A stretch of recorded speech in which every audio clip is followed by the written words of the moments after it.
안녕하세요 여러분, 반갑습니다. 이신동입니다. 영재라고 하는 것, 정말 뛰어난 능력을 보이는 아이들을 영재라고 그러죠. 앞으로 가능성을 말하는 겁니다. 영재성이라고 하는 것은 정말 앞으로 무한한 가능성 있는 아이다, 그렇게 보는 거죠. 그러나 엄마들이 이런 아이들이 가지고 있는 그런 다이아몬드, 진주, 보석을 알아볼 줄 알아야 돼요. 그래서 부모님들, 영재 아이를 키우는 부모님들은 정말 뛰어난 안목이 있어야 돼요.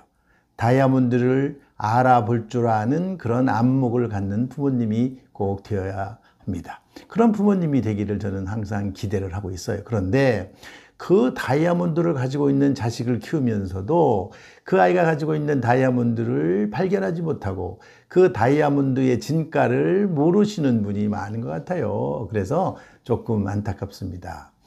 요즘에 뜨거운 그런 이슈들이 많죠. 그러나 그 중에 가장 뜨거운 이슈가 뭐냐? AI라고 하는 겁니다. 인공지능이라고 하는 것이죠.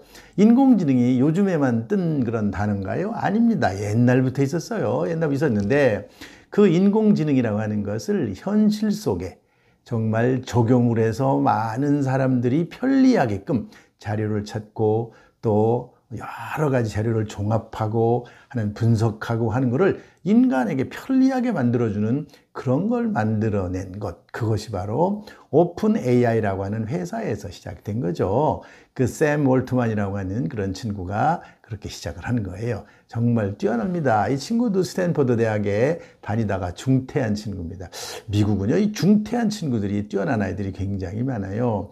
특히 창의적인 사람들, 학교 잘 못 다니고 부적응하는 아이들 그렇게 많습니다. 그런 아이들 정말 우리가 부정적으로만 볼 게 아니라 정말 뛰어난 그런 능력이 있는 것, 그런 것들 발견하는 것이 필요하다고 생각합니다.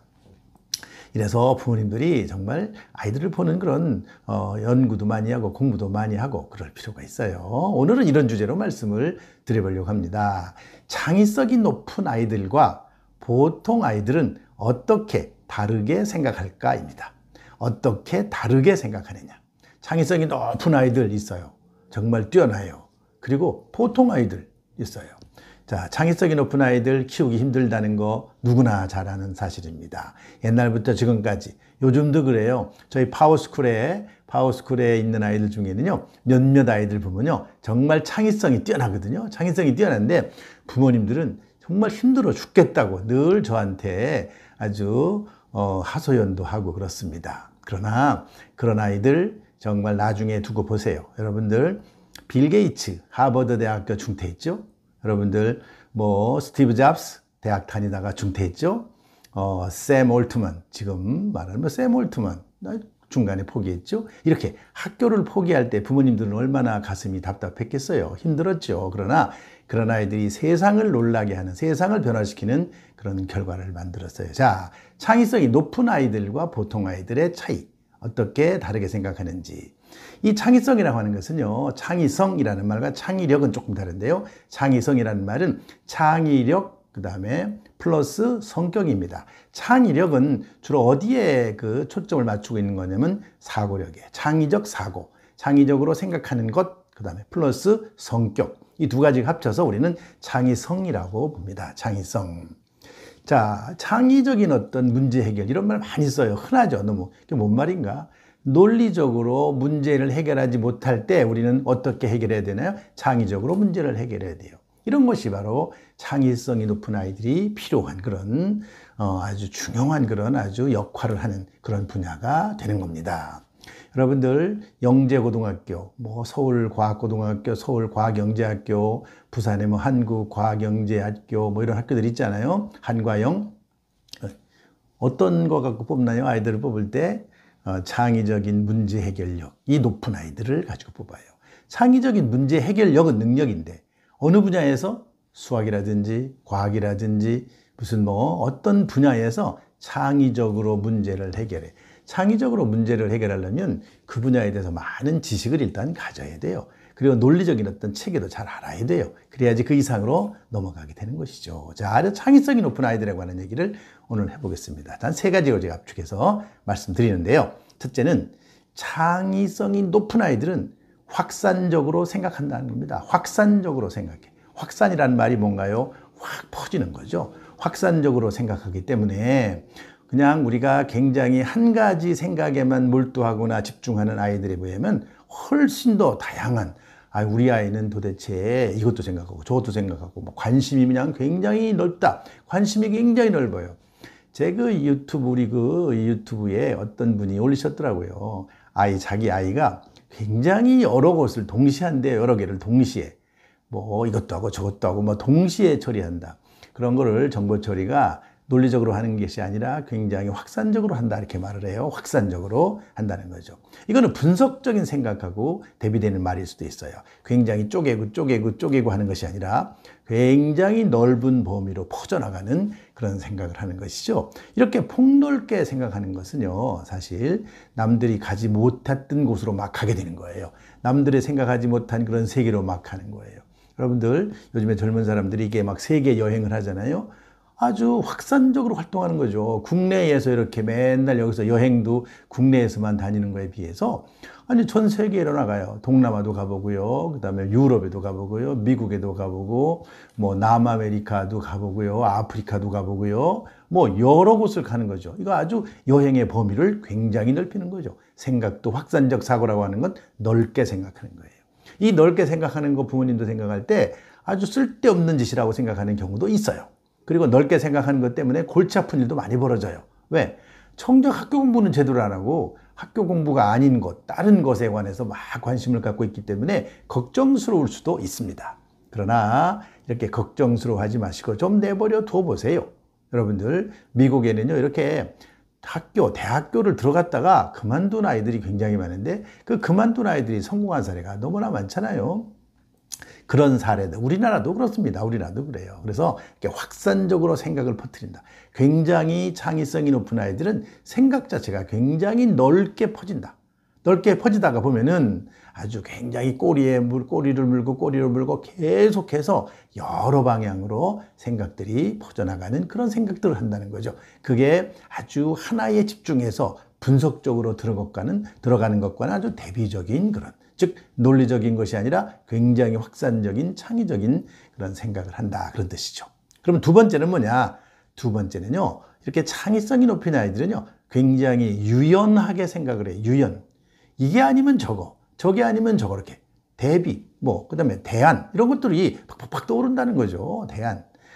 우리는 이게 아니면 그냥 나는 여기에 목숨을 건다 이런 사람들이 있어요. 그거는 잘못된 건 아니에요. 그렇게 할 수도 있어요. 얼마든지 내가 한 것에 집중할 수 있어요. 그러나 그것만 갖고 되는 게 아니잖아요.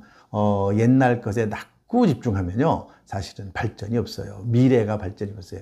내가 가보지 못한 곳을 가야 새로운 땅을 개척하는 거예요. 여러분들 미국은 어떤 정신이라고 그러죠? 미국의 정신을 개척 정신이라고 그래요. 개척 정신, 프론티어 정신이라고 그러는데 바로 가보지 못한 땅에 가서 내 영토를 마련하는 것이죠.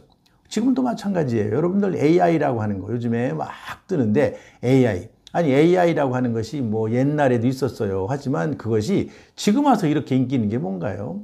많은 사람들에게 도움을 주는, 많은 사람을 편하게 하고 유용하게 하는 그런 것이 되는 거잖아요. 이런 것이 바로 새로운 세계고 새로운 영역입니다. 그냥 그동안의 전통적인 생각에 빠져 있어서는 안 되고 자꾸 유연해야 돼요. 유연하지 않으면 안 돼요. 유연이라는 것은 이렇게 A도 되고 B도 되고 A가 아니면 B, B가 아니면 C, C가 아니면 D로 자꾸 이렇게 유연하게 생각을 바꿀 수 있는 그런 아이라는 거죠. 남과 다르게 생각하는 것 유연 중에 하나죠.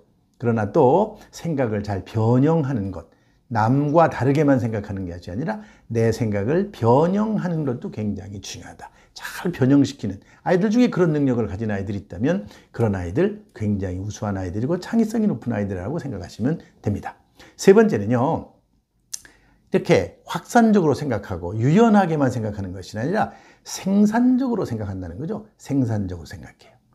오늘 AI를 많이 하는데요. AI라는 말은 옛날부터 있었어요. 굉장히 오랫동안 아주 옛날부터 인공지능이라는 말 많이 썼습니다. 그런데 왜 요즘에 와서 그렇게 AI가 뜨느냐? 그거는 바로 여러분들 잘 알다시피 챗 GPT라고 하는 것이 있어요. 챗 GPT. 이게 바로 뭐냐면 아주 생성형 그런 AI죠. 생성형 AI예요. 이렇게 뭔가를 질문을 던지면 그 질문에 답을 아주 촉촉촉촉 만들어주는 거예요. 굉장히 많은 데이터들을 종합해가지고 만들어줘요. 제가요, 그래서 챗 GPT도 있고요. 뭐 구글도 제미나이라는 것도 있어요. 그런 건 전부 다 AI죠. 그래서 거기다 제가 내 이름을 쳐봤어요. 여러분도 한번 쳐보세요. 이거 듣는 분들, 제 이신동 교수라고 하는 걸 거기다가 AI나 아니면은 챗 GPT 뭐 아니면은 뭐 제미나이, 구글에 제미나이 한번 쳐보세요. 그러면 쫙 나와요. 내가 내 이름을 쳐서 듣고서 내가 놀라서요. 아니, 어떻게 나에 대해서 저렇게 자세하게 내가 모든 뭐 신문이라든지 무슨 뭐 기사나 논문이나 칼럼을 쓴 것들을 종합해가지고 이 사람이 뭐 하는 사람이다. 어느 대학에 있었고, 그 다음에 뭐를 연구를 했고, 이런 얘기를 쫙 써내더라고요. 생산적으로 뭔가를 만들어내 주는 거죠. 그래서 우리가 인간이 편하게 만들어주는 거예요. 이게 바로 뭐냐면 문제 해결이에요. 창의적 문제 해결이고 바로 산출이에요. 이런 게 있어야지. 아이디어만 가지고 끝나는 게 아니라 아이디어는요, 아이디어 단계에서 머무르면 안 돼요. 아이디어가 바로 발전해서 생산적으로 산출을 만들어내야죠. 그래서 새로운 거 뭔가를 만들어내면서 뭔가 인간들에게, 우리 사회에 가치 있는 거를 만들어내야 돼요. 가치, 밸류가 있어야 된다는 것이죠. 이런 것이 굉장히 필요하다. 그렇게 말씀드리고 싶어요. 그래서 창의성이 높은 아이들은 이렇게 세 가지의 생각을 보통 아이들하고 다르게 한다. 정리를 하면요, 첫째는 확산적으로 생각한다. 분석적으로만 생각하지 않고 확산적으로 생각한다. 넓게 생각한다. 둘째는요, 유연하게 생각한다. 융통성 있게 생각한다. 생각을 변형한다. 그런 것이고요. 셋째는 생산적이다. 생산적으로 생각한다. 문제를 해결하고 산출물을 만든다. 그렇게 보시면 좋습니다. 여러분들, 어머니들 정말 아이들이 가지고 있는 그 머릿속에 들어있는 다이아몬드, 이거를 잘 발견해서 그거를 정말로 가치 있는 것으로 만들어주는 그런 부모님들이 되고 그런 안목을 가진 부모님들이 되었으면 좋겠다 하는 생각을 해봅니다. 오늘은 여기까지 하겠습니다. 마치겠습니다.